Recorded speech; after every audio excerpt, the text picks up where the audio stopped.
আমাদের এইখানে একটা টয়লেট আছে। তো এই টয়লেটের যে পাইপ আছে, ড্রেনেজ পাইপ এবং সিউরেজ পাইপ, এই পাইপ দুইটা এখান থেকে বের হয়। নিচতলারটা এখানে বের হয়েছে, নিচ ফ্লোরেরটা এখানে বের হয়েছে, দুটো পাইপ। কিন্তু উপরের যে পাইপটা, টয়লেটের পাইপটা বের হবে উপর থেকে, এটার জন্য পাইপের ভেন্ট রাখার জন্য এই ডাকটা করা হয়েছে। এইটা ছাদের, একদম ছাদে যাবে, ছাদ থেকে পাইপটা নামবে এখান দিয়ে পাইপটা এখানে আসবে।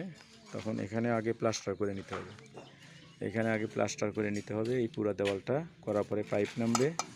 পাইপ নামার পরে তখন আবার এই গাঁথনিটা, এখানকার এই সাইডের এই গাঁথনিটা দিতে হবে। এটা হলো ডাক্টিং সিস্টেম। এইভাবে আমরা ডাক্ট করি। এখানে 6 ইঞ্চি 5 ইঞ্চি বাই 6 ইঞ্চি এখানে ঢালাই আছে, এই গাঁথনিটা হবে এরকম।